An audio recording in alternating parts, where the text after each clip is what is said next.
मैं पृथ्वीराज चौहान बोल रहा हूँ। मैं वही पृथ्वीराज चौहान हूँ जिन्होंने भारत माता की रक्षा के लिए मोहम्मद गोरी से 24 बार युद्ध किया था और 23 बार मैंने मोहम्मद गोरी को भारत से खदेड़ा था।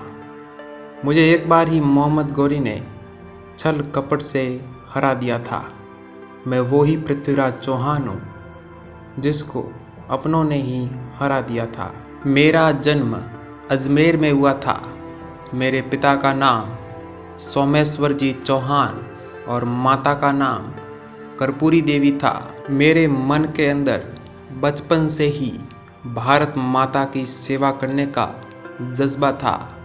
मेरे मन में केवल एक ही संकल्प और लक्ष्य था कि मैं अखंड भारत को एक बार फिर जोड़ सकूं। जब मैंने अखंड भारत को एक बार फिर जोड़ने का प्रयास किया तो कुछ लोगों ने मुझे आक्रमणकारी और साम्राज्य विस्तार की महत्वाकांक्षा वाला शासक बताया, लेकिन मेरे मन में केवल एक ही विचार था और वो था अखंड भारत को एक बार फिर जोड़ना। मैंने भारत की एकता के लिए हमारे आसपास के राज्य और साम्राज्य के शासकों को मैंने पत्र भेजे और उन पत्र में सभी को संधि करने के लिए कहा और कहा कि हम भारतवासी सभी एक हो जाए। जिन्होंने इस मत का समर्थन किया उनका मैंने हृदय से स्वागत किया और जिन्होंने इस मत को अस्वीकार कर दिया उनके साथ मुझे युद्ध करना पड़ा। मैंने शब्द भेदी बाण की विद्या सीखी है।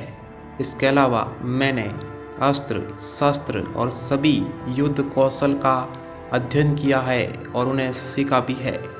मैंने आला उदल और परमर्दी देव को युद्ध में हराया था जो महोबा के शासक थे। मेरे नाना अनंगपाल ने मुझे दिल्ली की राजगद्दी के योग्य समझा था, इसलिए मुझे उन्होंने दिल्ली की राजगद्दी सौंप दी। दिल्ली पर शासन करने के उपरांत मैंने जनता के लिए बहुत ही सुविधाजनक और शानदार भवन बनवाए। इसके अलावा लोगों को डाकुओं का भय रहता था, उसके लिए मैंने खुद विशेष अभियान चलाए और उस विशेष अभियान में मैं खुद डाकुओं का सफाया करने जाता था क्योंकि मेरे लिए जनता का सुख ही सर्वोपरि था। दिल्ली पर शासन करने के उपरांत मैंने उत्तरी भारत के संपूर्ण इलाकों को जीत लिया था, लेकिन इसी बीच अफगानी शासक मोहम्मद गोरी ने भारत पर आक्रमण कर दिया। हालांकि मैंने अपनी सेना लेकर पंजाब पर अधिकार करके उसको वहां से खदेड़ दिया, लेकिन 1190 से 1192 के बीच मोहम्मद गोरी ने 24 बार भारत पर आक्रमण किए। इन आक्रमणों का सामना मैंने अकेले ही किया था। मेरे अलावा भारत के किसी भी शासक ने मोहम्मद गोरी के खिलाफ आवाज़ नहीं उठाई और मोहम्मद गोरी के खिलाफ एकजुट भी नहीं हुए। मोहम्मद गोरी भारतीय संस्कृति और सभ्यता को कुचलने आया था, लेकिन दूसरे भारतीय शासक जो अनगिनत रूप से साम्राज्य पर राज्य कर रहे थे वो मुझसे ईर्ष्या करते थे, इसलिए उन्होंने मोहम्मद गोरी का साथ दिया और मेरे ही खिलाफ युद्ध करने के लिए आ गए थे। 1191 के युद्ध में मैंने मोहम्मद गोरी को बुरी तरह पराजित कर दिया और मोहम्मद गोरी भागते हुए अपने प्राण बचाए। यहाँ पर मैंने भागते हुए मोहम्मद गोरी का पीछा नहीं किया क्योंकि मुझे अपनी संस्कृति, क्षत्रिय धर्म की संस्कृति मोहम्मद गोरी का पीछा करने के लिए इजाज़त नहीं दे रही थी। हालांकि मोहम्मद गोरी ने 1192 ईस्वी में भारत पर एक बार फिर आक्रमण कर दिया। मैंने भी मोहम्मद गोरी को सबक सिखाने के लिए तराइन के मैदान में आ पहुंचा। मेरे साथ मेरे विश्वास पात्र सेवक और मित्र थे और मैंने मोहम्मद गोरी पर आक्रमण करने के लिए सोच ही रहा था। उसी समय मोहम्मद गोरी ने एक प्रस्ताव भेजा और उसमें संधि करने की बात कही थी। संधि के बहाने मोहम्मद गोरी ने अर्धरात्रि में हमारे शिविर पर आक्रमण कर दिया। मैंने और सैनिकों ने कमान संभालने की पूरी कोशिश की, लेकिन धोखे से हुए आक्रमण से हम संभल नहीं पाए।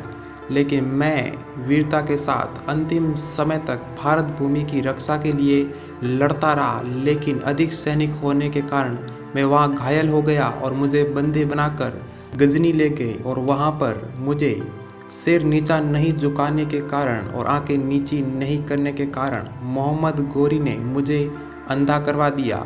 लेकिन एक दरबार में मैंने शब्द भेदी के बाण के माध्यम से मोहम्मद गोरी के आँख में तीर मारकर मैंने उसका वध कर दिया। गोरी के वध होने के बाद उनके सैनिकों ने हमें चारों तरफ से घेर लिया था, वहाँ से बचा नहीं जा सकता था। इसलिए दुश्मनों के हाथों से मरने से अच्छा था कि हम दोनों एक दूसरे के प्राण ले लें। यही मैंने और चंद्रबरदे ने किया और भारत माता की भूमि के लिए हम सदा सदा के लिए अमर हो गए। मैं पृथ्वीराज चौहान संपूर्ण भारतवासियों से एक अपील करना चाहता हूं कि आप संपूर्ण रूप से एक रहें और विरासत की रक्षा के लिए एक साथ आगे आए, क्योंकि मुझे जयचंद के कारण मोहम्मद गोरी से हारना पड़ा और ये वही मोहम्मद गोरी था जिसने मुझे हराकर जयचंद पर भी आक्रमण कर दिया था और उसे भी युद्ध में हरा दिया था। मैंने मेरी पूरी ज़िंदगी भारत माता को अर्पित कर दी थी और उसी भारत माता के लिए मैंने अपने प्राण भी गंवा दिए। तो जय हिंद, जय भारत।